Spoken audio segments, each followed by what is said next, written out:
Most people think inheritance theft happens in the dark. Forged signatures, hidden accounts, documents shuffled while no one is watching.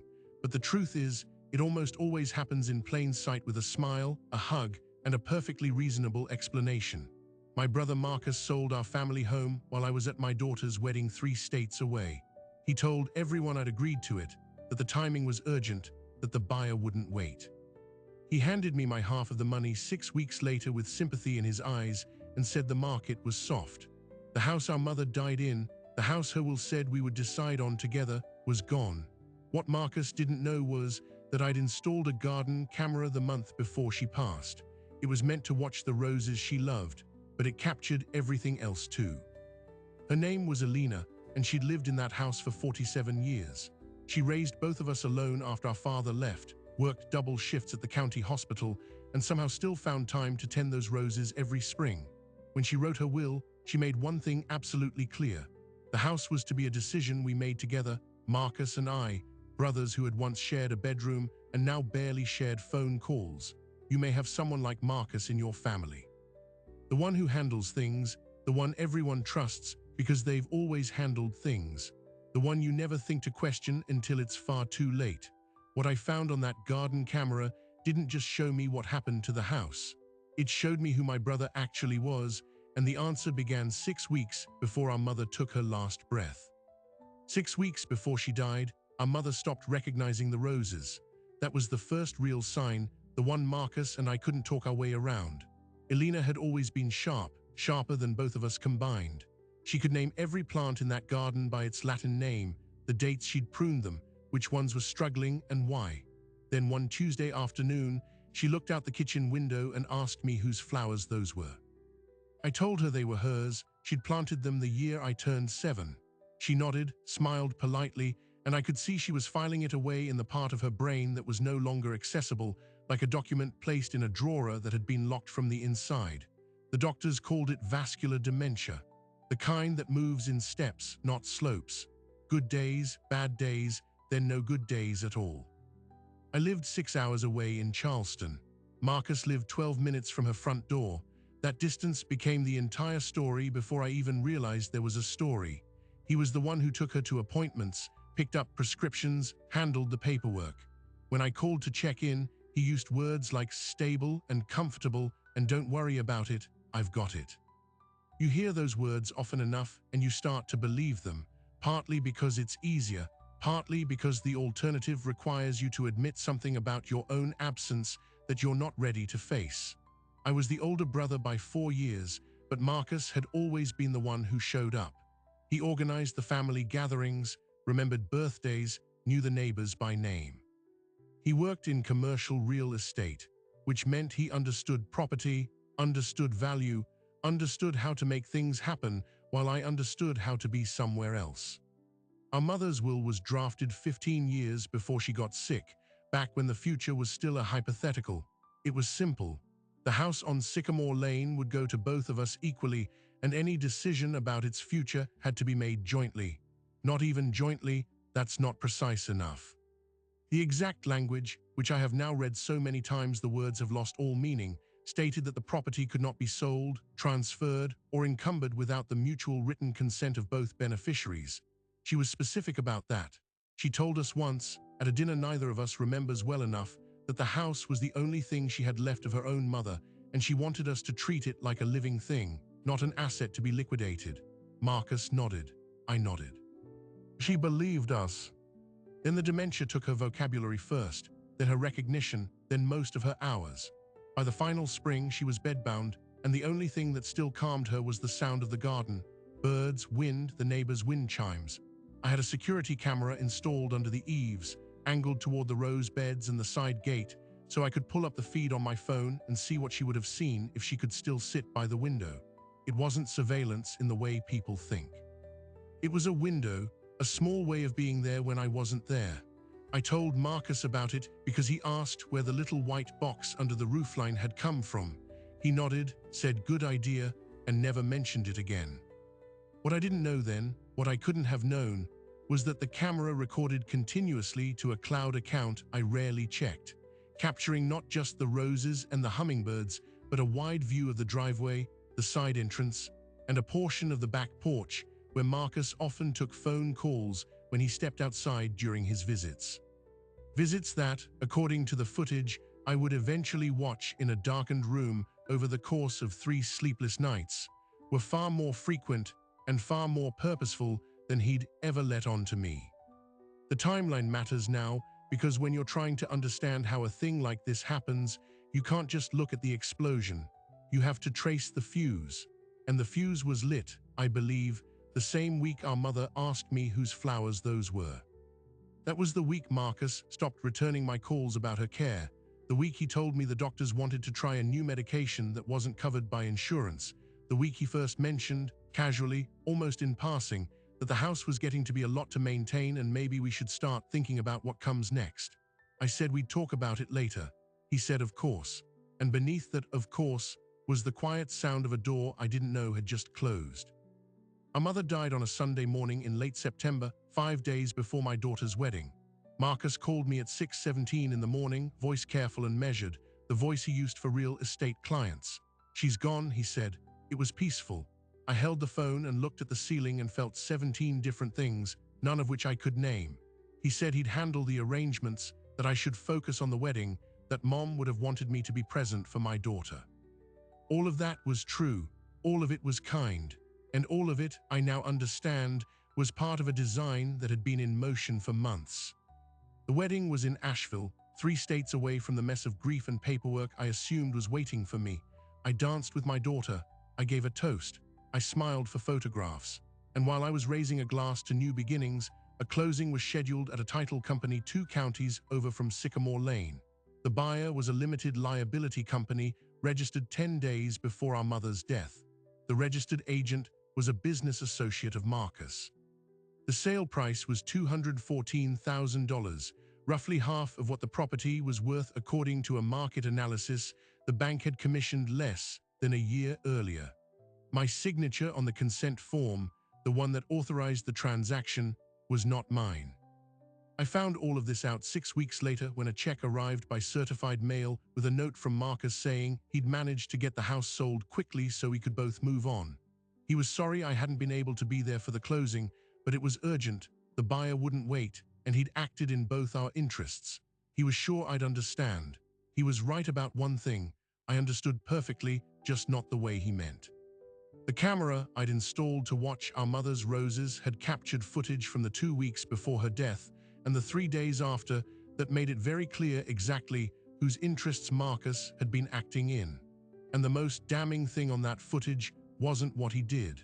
It was what he said about me when he thought no one was listening. I sat down to review the footage on a Wednesday night, 10 days after the check arrived. I hadn't opened the cloud account in months, not since the week before the funeral when I'd pulled up the live feed once just to see if the roses were still blooming. Now I was looking for something else entirely, though I couldn't have told you what. Just a feeling. The feeling that Marcus had been too helpful, too organized, too ready with answers to questions I hadn't asked. The camera stored footage in 48-hour loops, overwriting old files unless you manually saved them. I had saved nothing, but the system also flagged motion events, preserving those clips separately, and the motion events went back 6 months. There were over 400 of them. I started with the week before our mother died and worked forward from there. The first thing I noticed was the frequency. Marcus had been at the house every day, sometimes twice, which he'd never mentioned. I'd called him twice that week to check on Mom, and both times he'd said he was stopping by when he could, which I'd taken to mean every other day or so. The footage showed his silver Lexus in the driveway morning and evening, like a second shift. The second thing I noticed was the other car, a black Escalade that appeared on 3 separate afternoons, always while I was at work, always timed so our mother's hospice nurse had already left for the day. A tall man in a navy blazer would get out, shake hands with Marcus on the driveway, and they'd walk the perimeter of the property together, pointing at things. The roof, the fence line, the foundation. They never went inside where Mom was sleeping. They stayed outside, where the conversation couldn't be overheard. The camera didn't record audio clearly from the far edges of the yard, but it captured enough. Fragments. The tall man saying zoning should clear by end of month. Marcus saying he's out of the picture until after the wedding. The tall man saying price works for us if the timeline holds. That clip was time-stamped 9 days before our mother died. I rewound it. I listened to it 6 times with the volume maxed and my headphones pressed against my ears, the way you listen to something that you know is going to rearrange everything but hasn't finished landing yet. He's out of the picture until after the wedding. There was only one person that could mean I was the picture, and I was being deliberately framed out of it.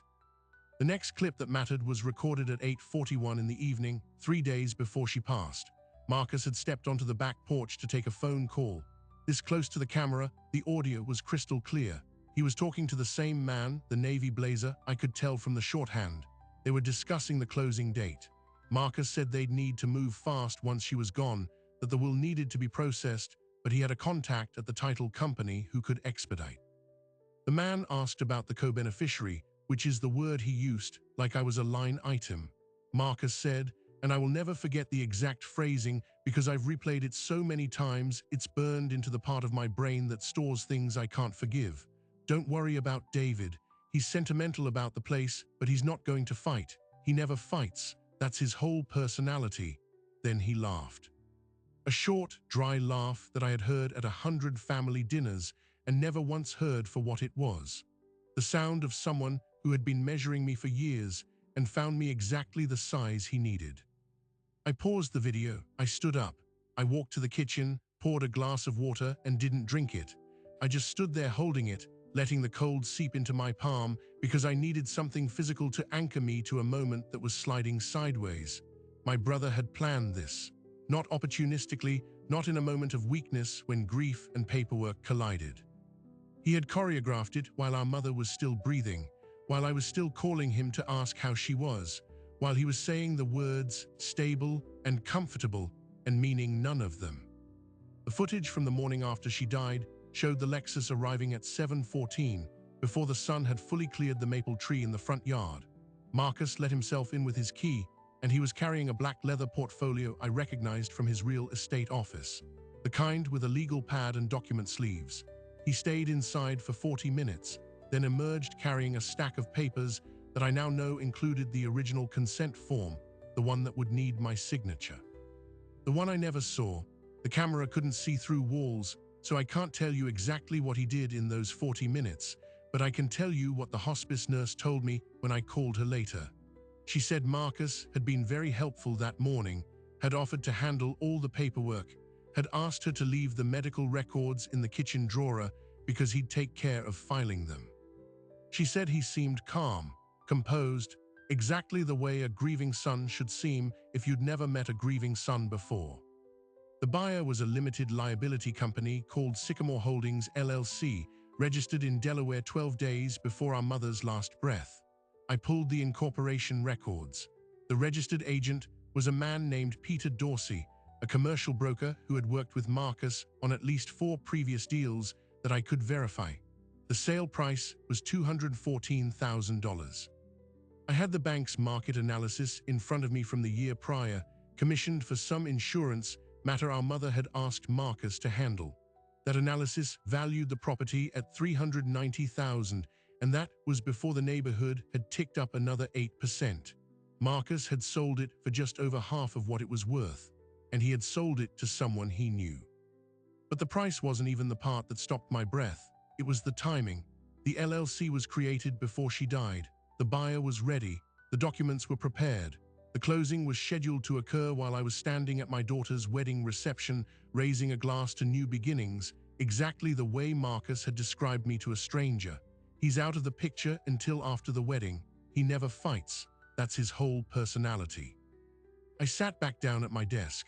I pulled up the county recorder's website, public records, the deed transfer, and there it was, the consent form bearing my name, with a signature that looked close enough to mine to fool anyone who wasn't looking carefully, but not me, not the way I cross my T's, not the slight downward angle I use when I'm signing something I don't want to sign. This signature was neat, practiced, the signature of someone who had studied my handwriting the way you study a lock you intend to pick. The notary stamp was from a woman named Denise Collier, who I later learned was the office manager at Marcus's real estate firm.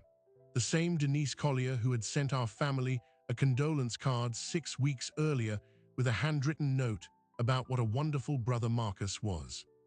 I printed everything, all the screenshots, all the still frames from the footage, all the public records.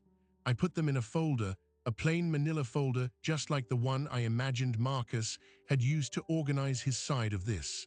Then I drove to his office in Greenville, unannounced, on a Thursday afternoon. Marcus was at his desk when I walked in. I didn't call ahead. I didn't want him to have time to arrange his face.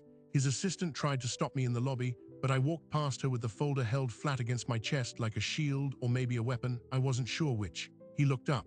He smiled, the same smile he'd been using since we were kids, the one that got him out of trouble and into confidence and through doors that stayed closed for me. "David," he said. "I wasn't expecting you. Everything okay?" I closed his office door. I sat down across from him in the client chair deliberately. I placed the folder on his desk. "I need you to explain something to me, Marcus." He looked at the folder, then at me, and I watched his face cycle through something I hadn't seen before. Calculation, not guilt, not yet. The quick, automatic assessment of how much I knew and what he could still salvage. "What's this about?" "It's about Sycamore Holdings, LLC. It's about Peter Dorsey. It's about a closing that happened while I was at my daughter's wedding. It's about a signature that isn't mine, on a consent form I never saw, for a sale I never approved, at a price that's roughly half of what it should have been." I said all of this calmly, the way you read a list of charges you've already confirmed. Marcus's face did something very small before it returned to neutral. His left eye twitched. That was it, but I saw it. He sat back, he exhaled. He said, "I can explain all of that." But he didn't. He waited for me to ask the next question, which told me he didn't have the explanation ready yet, that he was building it in real time, plank by plank. "The will required mutual written consent," I said. Those were Mom's words. I have them in front of me. I have the will, I have the footage, I have the incorporation records, and I have the audio of you telling Peter Dorsey that I wouldn't fight because I never fight. That's my whole personality.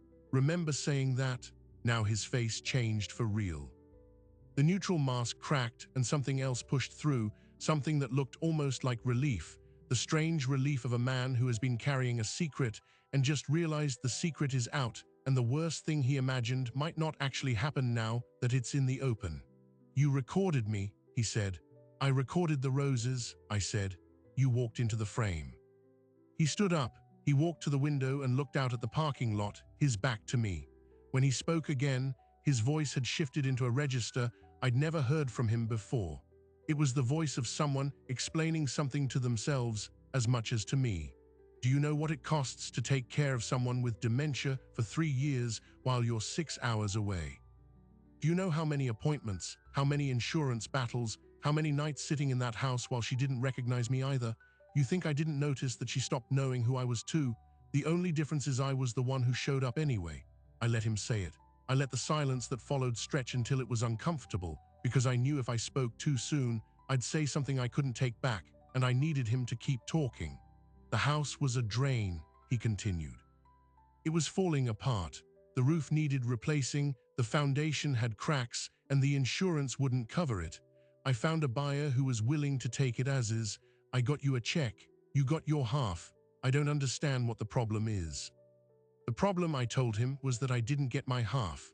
I got less than a third of what I should have gotten, and the buyer was your business partner, and the LLC was created before Mom died, and the signature was forged, and everything about this was illegal. You committed fraud, Marcus, and you did it while I was at my daughter's wedding because you knew I wouldn't be there to stop you. He turned around. His face was calm again, but it was a different calm, the calm of someone who has decided the conversation has gone somewhere he can't walk back from. "Prove it," he said. "The footage shows me talking on the phone. It shows me walking around the yard.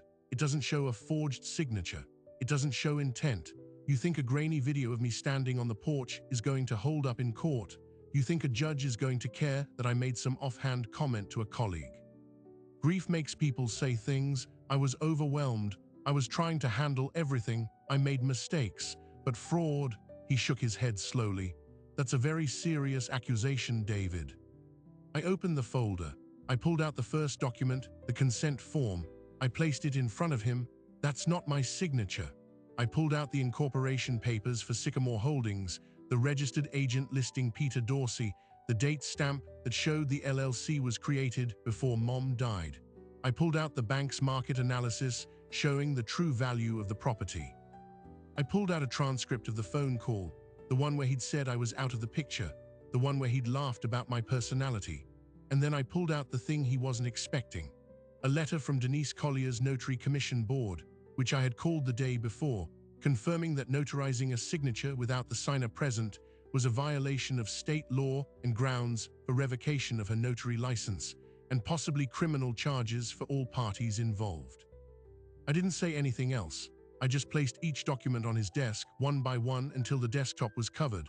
Marcus looked at the documents, he looked at me, and for one long moment, everything that had been holding his version of reality together seemed to just stop.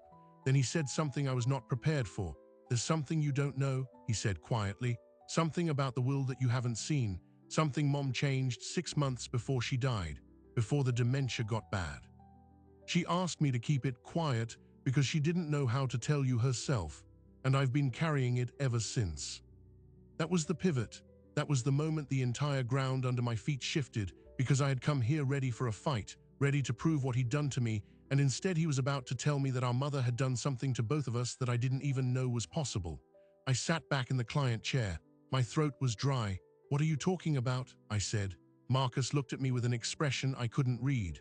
"Sit down," he said, even though I was already sitting. "This is going to take a minute, and you're not going to like what I have to say." Marcus didn't look triumphant when he said it. He looked tired, like a man who had been carrying a bag of rocks and was finally letting someone else hold the handle for a minute.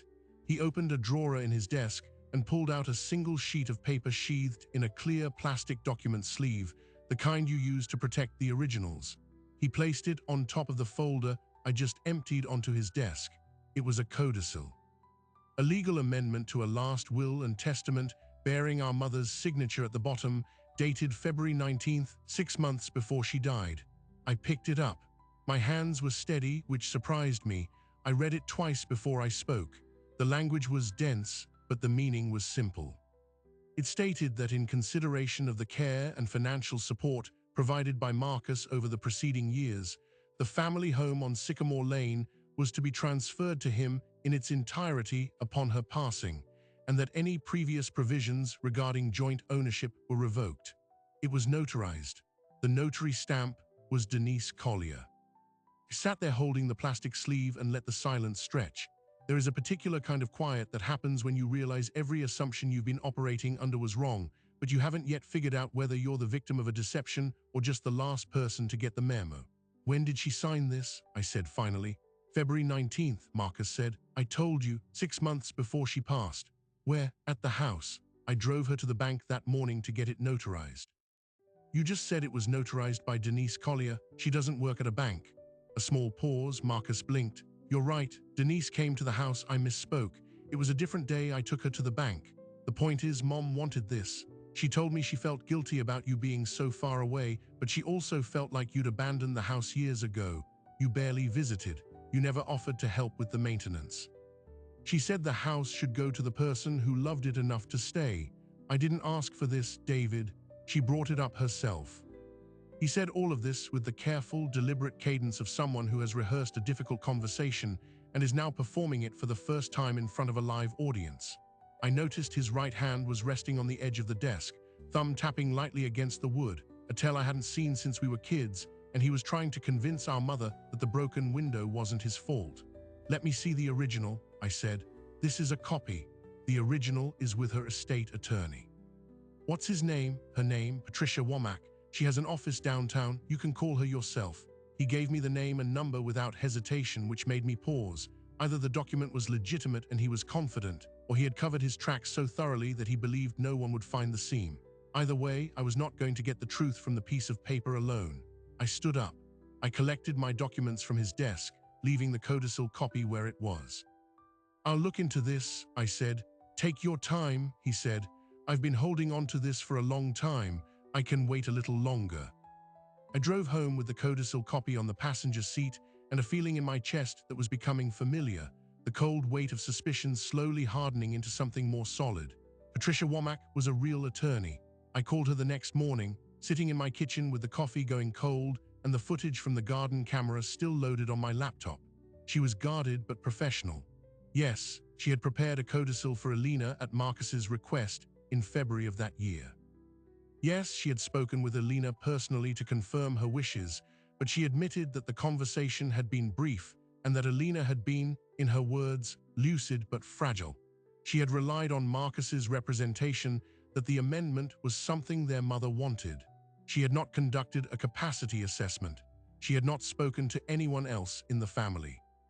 When I asked if she still had the original, she said Marcus had requested it 6 months ago and she had released it to him. She did not keep a copy of the signed original in her files, only the unsigned draft. That was not illegal, but it was not best practice either, and the fact that she volunteered that information so readily told me she'd been chewing on this for a while. I thanked her and hung up and sat very still. The codicil had been written by a real attorney who never met me, never asked our mother if she understood, and never checked whether the son who stood to gain the entire house was telling the truth. That was weakness. That was an exploitable gap. But the document still existed, and the signature still looked like our mother's, and unless I could prove that the signing itself was fraudulent, the codicil would stand, and the sale of the house would be legal, and my brother would walk away with everything. I opened the laptop. I went back to the motion events from February 19th. The timestamp was 14 minutes past 11 in the morning. The sky was overcast. The roses were bare. The camera captured the full sweep of the driveway, the side path, and a wide angle of the back porch that included the kitchen door. At 11:14, a silver Lexus pulled in. Marcus got out of the driver's side.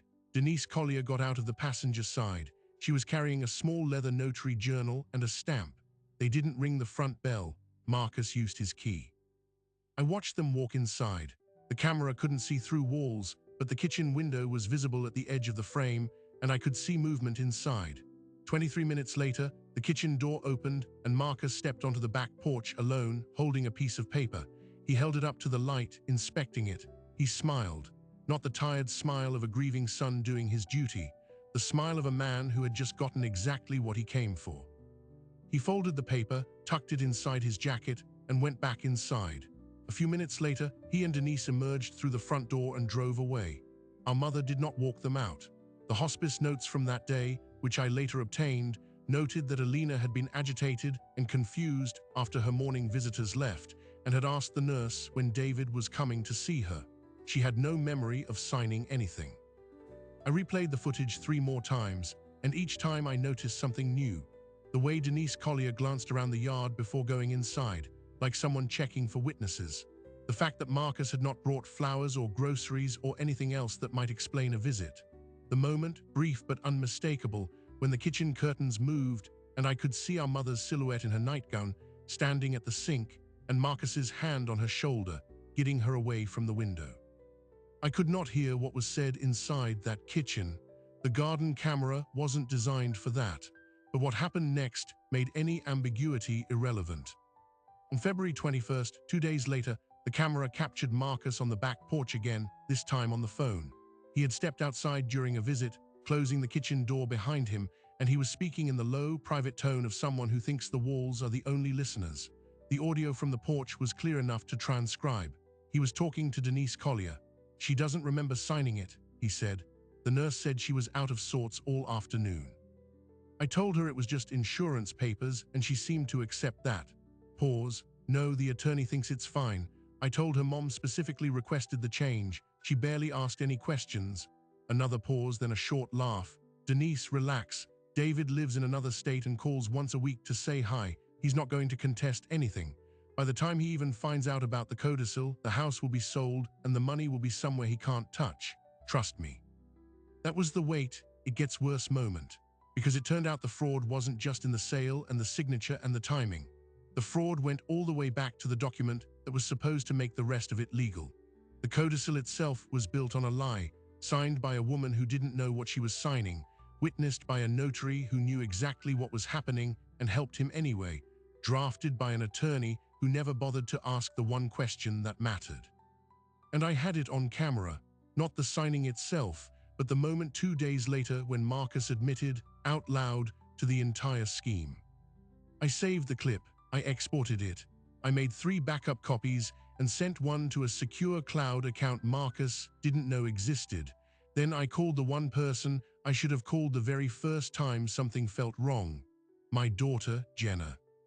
Jenna was 26 years old, a paralegal at a firm in Asheville that specialized in estate litigation. She was sharp in the way people are sharp when they've grown up watching adults fumble and decided they would never be one of them. When I told her what had happened, she was quiet for about 10 seconds, which is how I knew she was angry. 10 seconds of processing silence from Jenna was equivalent to a door being locked from the inside. Then she said, "Dad, I'm sending you the name of an attorney here. Her name is Helen Asher. She handles exactly this kind of thing. I've worked with her. She doesn't lose." She paused. "And Dad, Uncle Marcus doesn't know you have footage of that phone call, does he?" I said no. "Good," she said. "Don't tell him. Don't tell anyone. We're going to need that when he tries to claim the codicil was legitimate." Helen Asher was a woman in her late 50s with short gray hair and the kind of directness that doesn't waste time on pleasantries. I drove to Asheville 2 days later and sat in her office with the folder of documents, the flash drive of footage, and a timeline I had written out by hand. She listened. She took notes. She watched the key clips on her computer with the volume turned up. When we got to the February 21st phone call, she stopped the video, took off her glasses, and looked at me. "This is an admission of fraud," she said. "He's describing the codicil as invalid. He's acknowledging she didn't have capacity. He's acknowledging he lied to her about what she was signing. And he's doing it to the notary who certified the document. This doesn't just void the codicil. This voids the sale, and it exposes both of them to criminal liability." She put her glasses back on. "Have you checked whether the property has been resold or redeveloped?" I hadn't.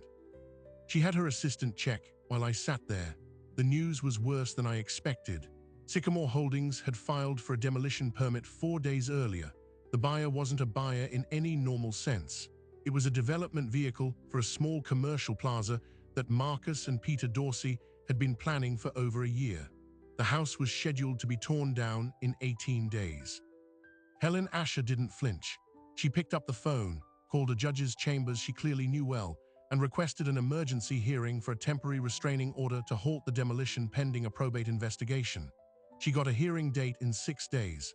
She filed a petition that same afternoon alleging breach of fiduciary duty, fraud, undue influence, forgery, and notarial misconduct. The petition included the transcript of the February 21st phone call. It included still frames from the garden camera showing Marcus and Denise Collier arriving at the house on February 19th. It included the bank analysis showing the property's actual value. It included my statement, my mother's journal entries from 2 weeks after the codicil signing, in which she wrote repeatedly about being confused about what Marcus had her sign, and the hospice nurse's notes confirming her lack of capacity that day. The petition was 97 pages long, and every page was a brick in a wall that Marcus was about to run into at full speed. When Marcus received the petition, he called me directly, bypassing the lawyers. My phone rang at 9:45 at night. I answered it because I wanted to hear his voice. "David," he said. He sounded different now. The careful composure was gone. Underneath the anger was something I hadn't heard from him before. Panic. "What are you doing? This is going to destroy our family. This is going to be in the public record. Do you understand what happens to my career if these allegations get out?" "Peter's pulling out of the project. Denise is terrified. You're going after people who were just trying to help Mom." I let him talk. When he finished, I said, "You forged my signature. You faked a codicil. You sold the house out from under me while I was at my daughter's wedding. You stood on the back porch and laughed about how I never fight. And now you want me to think about your career." There was a long silence. "I have everything on camera," I said, "including the call where you admitted she didn't know what she was signing. The judge is going to see it in 6 days. So if I were you, Marcus, I'd spend those 6 days finding a good attorney and a way to explain to your son why he's never going to set foot in that house again." I hung up. The garden camera had been running for 6 months, capturing roses and birdsong and wind. But what it really captured was the truth about who my brother was, in his own words, on his own time, with no one else listening. And in 6 days, the whole world was going to hear it. The emergency hearing was scheduled for 9 in the morning on a Thursday, and by 8:45 the courtroom was already tense. Marcus sat at the defendant's table with his attorney, a man in an expensive suit who kept glancing at his phone like he was waiting for better news to arrive. Denise Collier sat in the gallery, pale and silent, her notary journal clutched in her lap like a life preserver. Peter Dorsey had declined to attend, which was wise. Helen Asher and I sat at the petitioner's table with a stack of exhibits and a laptop loaded with the footage that had become the center of everything. I had not spoken to Marcus since the phone call 6 days earlier. He looked at me when I walked in. I looked back. Neither of us nodded. The judge was a woman named Caroline Reyes, mid-60s, with the kind of face that suggested she had seen every variation of family betrayal the legal system could produce and was no longer surprised by any of it. She read the petition. She reviewed the exhibits. She watched the key footage on a monitor that had been set up beside the bench. The February 19th arrival with Denise Collier, the moment Marcus held the document up to the light and smiled, and most critically, the February 21st phone call where he admitted our mother didn't remember signing anything. When the audio played through the courtroom speakers, Denise Collier closed her eyes. Marcus stared straight ahead. The audio was clear. His voice was unmistakable. She doesn't remember signing it. I told her it was just insurance papers. Judge Reyes paused the video. She removed her reading glasses. I'm going to ask counsel for the respondent to explain what I just heard, she said. Marcus's attorney stood up. He talked about the burden of proof, about the presumption of testamentary capacity, about the years of care Marcus had provided. He argued that the codicil reflected their mother's true wishes, that the phone call was taken out of context, that the footage was incomplete and misleading. He spoke for about 20 minutes. Judge Reyes listened without interruption, which I knew from Helen Asher was not a good sign for him. A judge who interrupts is engaged. A judge who lets you talk until you run out of rope is doing something else entirely. When he finished, Helen Asher stood. She didn't speak for 20 minutes. She spoke for 6. She walked the judge through the timeline, the LLC created before death, the forged consent form, the notary who worked for Marcus, the dementia diagnosis documented by 3 physicians, the hospice notes confirming lack of capacity on the day of the signing, the sale price at just over half of market value, the demolition permit filed after the sale closed. And the phone call where Marcus admitted to the notary that the codicil was fraudulent, that our mother didn't know what she was signing, that he had lied to her about what the documents were. Every piece of evidence supported the next. Every lie Marcus had told was contradicted by a timestamp, a signature analysis, or his own recorded voice. The case was not complicated. It was just devastating. And when Helen Asher finished, the silence in the courtroom had weight. Judge Reyes issued her ruling from the bench the same morning. She found that the codicil was procured by undue influence and fraud, that our mother lacked testamentary capacity at the time of signing, and that the codicil was void ab initio, meaning void from the beginning, as though it had never existed. She ordered the sale of the property to Sycamore Holdings rescinded and the deed transferred back to the estate. She referred Denise Collier to the State Notary Commission for investigation and possible criminal charges. She referred Marcus to the District Attorney's Office for consideration of fraud, forgery, and breach of fiduciary duty charges. She ordered a full accounting of all estate transactions going back 3 years, and she granted the temporary restraining order, which became permanent, halting the demolition indefinitely. The house on Sycamore Lane was still standing, and it belonged, for the first time since our mother's death, to both of us equally, the way the original will had intended. Marcus did not look at me when the ruling was read. He sat with his hands flat on the table and his jaw tight, and I recognized the posture. It was the one he'd used his whole life when things didn't go his way, the posture of someone who believed the world had made a mistake it would eventually correct. But this was not a broken window he could talk his way out of. This was a permanent record, a legal finding, a paper trail that would follow him through every real estate deal and every background check for the rest of his professional life. His career as he had known it was over. He stood up when the judge dismissed us. He walked past me without speaking, his attorney trailing behind him with a briefcase full of arguments that hadn't worked. Denise Collier followed a few steps later, her face blank and wet, and I did not feel satisfaction. I felt something quieter, the absence of weight. Helen Asher shook my hand in the hallway. "This is as clean a result as you could have hoped for," she said. The criminal referrals may take months. The DA has discretion, but the civil side is settled. The house is yours, well, yours and his. She paused. What are you going to do with it? I told her I didn't know yet. I had spent so much time focused on stopping the demolition that I hadn't thought about what came after. She nodded like she had heard that answer many times before. I drove home to Charleston that afternoon. The spring sun was sharp and the highway was clear, and I let my mind drift back over the 5 months since the check had arrived. The initial confusion, the first uneasy feeling, the footage I almost never checked because I thought it was just roses. The night I sat in my kitchen and heard my brother say, "I never fight." That's his whole personality, and the way those words had unlocked something in me that had been dormant for decades. I had been the brother who didn't fight, the one who lived 6 hours away, the one who sent birthday cards and called on Sundays and let Marcus handle everything because it was easier for everyone. And Marcus had built his entire scheme on the assumption that I would stay that way. He had been wrong. The garden camera had proven it, but the camera was just a tool. What it recorded was a version of me I hadn't known existed until I needed him.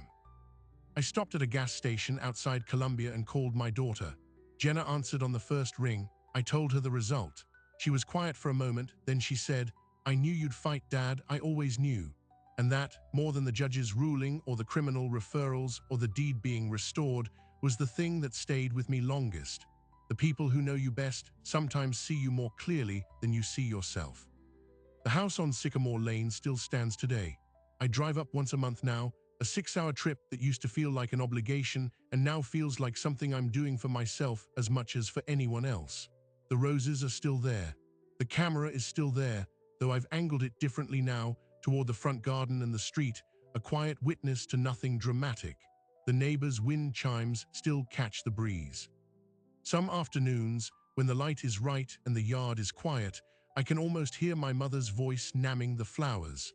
I never learned the Latin names the way she did, but I'm learning now. Slowly, the way you learn something when you finally understand what it was protecting. But there's one more thing, and it's the part of this story that still surprises me when I think about it.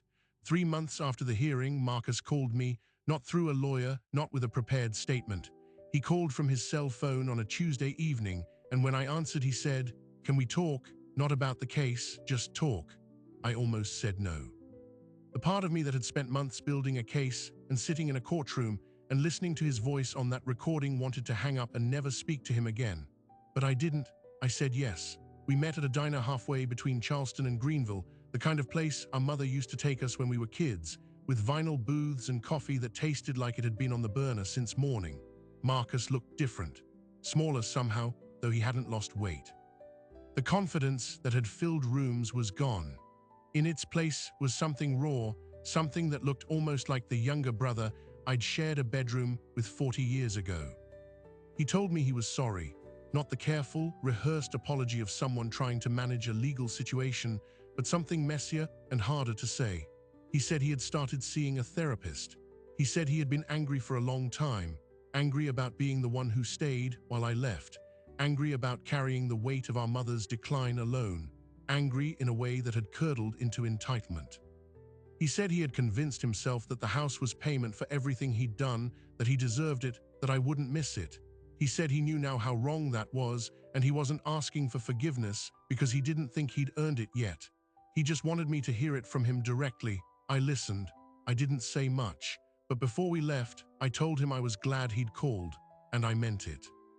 Not because I had forgiven him, not yet, but because the alternative to talking was a silence that would last the rest of our lives.